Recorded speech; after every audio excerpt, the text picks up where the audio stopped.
தமிழர் தலைமகன், அலங்காரத்தட்டு நாயகன், தமிழ் தேசிய செயல்பாட்டாளர், சமூகத்தினுடைய மூத்த முன்னோடி, பெரும் மதிப்புக்குரிய எனது அன்புக்குரிய பாசத்துக்குரிய உடன்பிறவா எனது சுபாசினி மல்லத்தி அக்காவினுடைய கணவருமான எனது பாசமிகு மாமா வழக்கறிஞர் மாமா மாதா சந்திரகாந்தன் அவர்களுடைய முதலாம் ஆண்டு நினைவேந்தல் இன்று நாம் அனுசரித்துக் கொண்டிருக்கின்றோம்.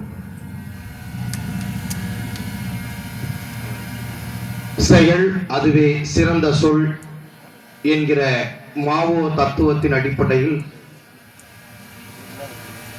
வெறும் சொல்லாற்றலாக இல்லாமல் அதை செயல்படுத்தி அறத்தின் வழியே மரத்தை காத்து வழிநடத்தி எளியோர்களையும் வலிமையற்றவர்களையும் வலிமையாக்கி வீரத்தை மட்டுமல்ல விவேகமும் இந்த மண்ணிற்கும் இந்த மானுடத்திற்கும் அவசியம் என்கிற தொலைநோக்கு கருத்திகளோடு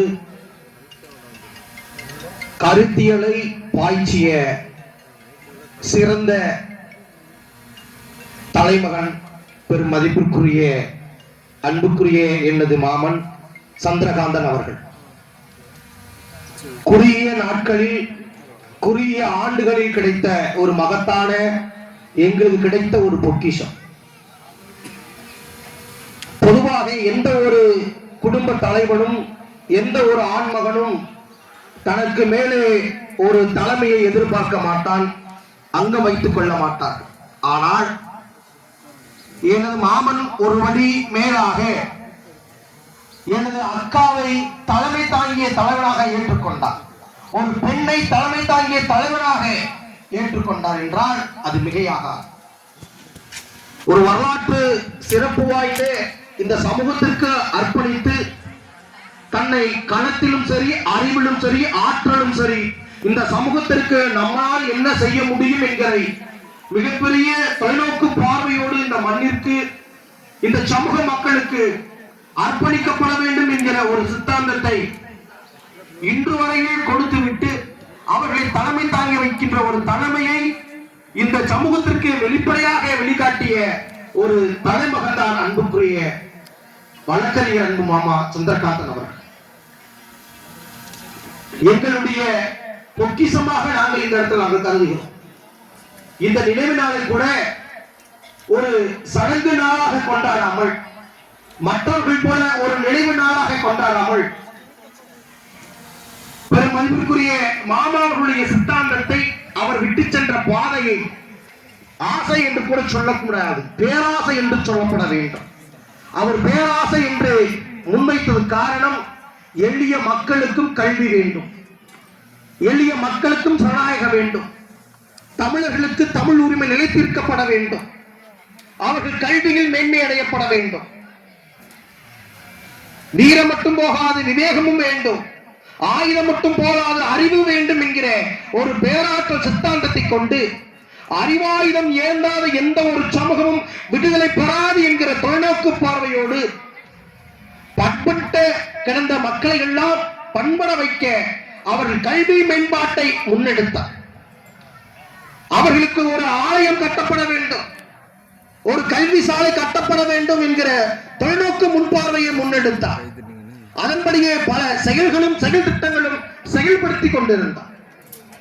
அந்த செயல்படுத்திக் கொண்டிருக்கின்ற நாளிலே அவருடைய ஆன்மா என்பது அந்த மண்ணை விட்டு பிரிந்தாலும் கூட அந்த ஆன்மா மறு உருவமாக எனது அக்கா சுபாசினி மல்லத்திடம் இடம்பெற்று அவர் விட்டு சென்ற பாதையை அந்த நினைவேந்தல் கூட்டத்தில் கூட அதை உருவேற்றப்பட வேண்டும், உருவாக்கப்பட வேண்டும் என்று ஏழை எளிய மக்கள் எல்லாம் கல்வி பெறப்பட வேண்டும், பண்பாட்டு புரட்சியில் வேலை புரட்சியில் அவர்கள் முதன்மை அடையப்பட வேண்டும் என்று அவர்களுக்கு ஒரு நூலகமும் தேர்வு பட்டறையும் இதே நினைவேந்தல் கூட்டத்திலே ஒரு அறிவாலயம் போல உருவாக்கி இருக்கிறார் என்றால் எவ்வளவு பெரிய விஷயம்.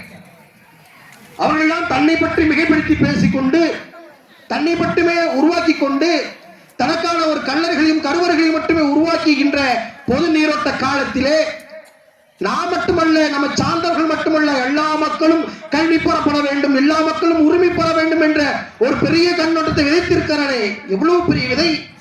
அந்த விதைதான் இன்று உறங்கி கொண்டிருக்கிறது. எங்களுக்கு ஒரு மிகப்பெரிய ஒரு பொக்கிஷத்தை எனது மாமா விட்டு கொடுத்திருக்கிறார். எங்கள் அக்கா சுபாசினி மல்லத்தியை இந்த சமூகம் மட்டுமல்ல, ஒட்டுமொத்த தமிழ் குடி சமூகமும் போற்றதுக்குரிய ஒரு நபராக உயர்த்தி பிடித்திருக்கிறார். அதற்கேற்றார் போல அறத்தை காப்பது போல, மரத்தை காப்பது போல, சுயமரியாதை காப்பது போல அனைத்தையும் உள்ளடக்கி எங்கள் அக்கா சுபாசினி மல்லத்தி அவர்கள் அமர்ந்திருக்கிறார். இன்னும் அவருடைய விட்டு சென்ற பாதையை தாங்கி பிடித்திருக்கின்றார். மல்லர் பேராயத்தின் வழியாக, சந்திரகாந்தன் அறக்கட்டளை வழியாக இன்னும் இந்த மக்களுக்கு அவர் வழிகின்ற எந்த வேலையெல்லாம் செய்ய போகிறோம் என்பதை எதிர்நோக்கியோடு நாங்கள் களத்திலே காத்துக் கொண்டிருக்கின்றோம்.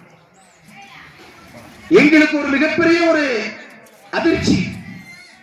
இன்னும் இந்த இடத்துல இதற்கு முன்னால் பேசிய தோழர்கள் இன்னும் சந்திரகாந்தன் அவர்கள் இன்னும் அவர்கள் உயிர் துறக்கவில்லை, இன்னும் உயிரோடு தான் இருக்கிறார் என்று சொன்னார்கள். நானும் கடந்த ஒரு வருடம் ஆகிவிட்டது என்று கூட சமீபத்தில் அவருடைய அழைப்புதல் வந்த பிறகுதான் பார்க்கிறேன். என்னுடைய மாமாவுடைய இறப்பு ஆகி ஒரு வருடம் ஆகிவிட்டதா. ஆக அந்த அளவிற்கு நினைவிலும் ஆற்றலிலும் செயலிலும் இருந்து கொண்டே இருந்தார். ஏனென்றால் அவருடைய அன்பு என்பது, பாசம் என்பது போலித்தனமானது அல்ல. இன்று இவ்வளவு பேரையும் ஒருங்கிணைத்து ஒரு இடத்தில் உட்கார வைத்திருக்கிறார் என்றால், இவ்வளவு மக்களையும் அவர் சம்பாதித்திருக்கிறார் என்றால், இவ்வளவு அன்பையும் இவ்வளவு பாசத்தையும் அவர் ஒரு இடத்துல தொட்டி காப்பு போல கட்டி வைத்த இங்கு எல்லாம் ஓடும் புள்ளிகள், ஓடும் வேங்கிகள், இவர்களை எல்லாம் கட்டுப்படுத்த முடியாது. அப்படி கட்டுப்படுத்த முடியும் என்றால் மட்டும்தான் கட்டுப்படுத்த முடியும். அப்படிப்பட்ட அன்பை அனைவர் மத்தியிலும் விதைத்தவர் எனது அன்புக்குரிய மாமா சந்திரகாந்தன். அப்படிப்பட்ட அன்புனால்தான் இன்று அவருடைய நினைவு நாளை அடங்கி ஒடுங்கி அவருக்கு மரியாதை செய்ய இந்த இடத்துல அறைக்குகளோடு ஒற்றுமையாக இருக்கும்.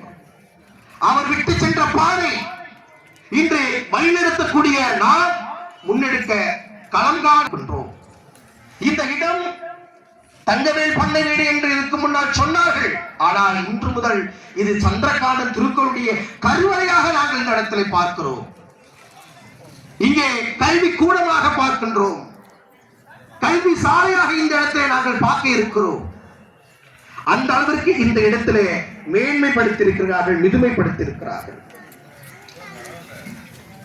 பேரன்புக்குரிய அக்கா சுபாசினி மல்லத்தி அவர்களுடைய உறுதுணையாக, பக்க பலமாக அன்பு தம்பிகள் நாங்கள் என்றும் துணை இருப்போம்.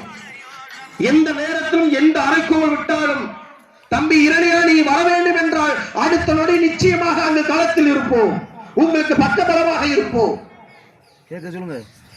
எடுத்த நோக்கம் வெற்றி பெறுவதற்கு, தமிழர் தாங்கிய தமிழ் குடிகள் எல்லாம் ஒன்றிணைவதற்கு, ஆரியத்தால் திராவிடத்தால் இந்த தமிழ் இனத்தின் அழிவிற்கு எதிராக நாம் குரல் கொடுப்பதற்கு, ஓரணியாக திருவதற்கு கூட நாங்கள் தயாராக இருக்கின்றோம். இன்னும் கூடுதலாக சொல்ல போனால் என்னுடைய சுபாசினி மல்லத்தி அக்கா அவர்கள் களத்தில், அரசியல் களத்தில் இன்னும் நீண்ட நெடிய அவர்கள் வர வேண்டும். பொது நீரோட்டத்தில் இன்னும் அதிகமாக பாய்ச்சல் இருக்கப்பட வேண்டும். அந்த பாய்ச்சல் நீரோட்டத்தில் அன்பு தம்பிகளுடைய பக்கபலமும் துணையும் என்றும் துணையாக இருக்கும்.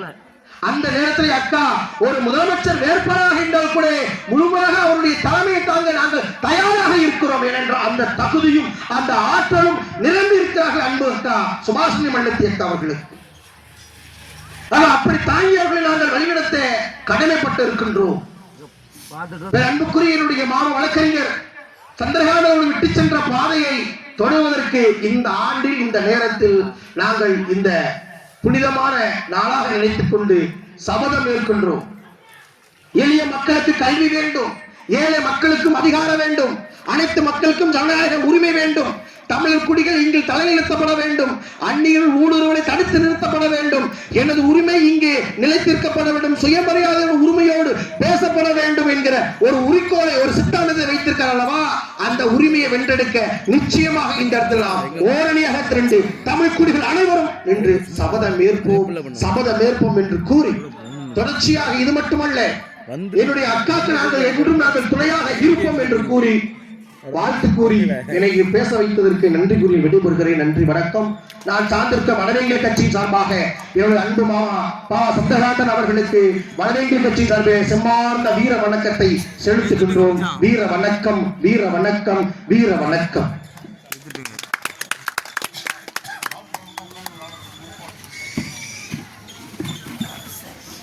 கணியன் அவர்களுக்கு நன்றி. அடுத்து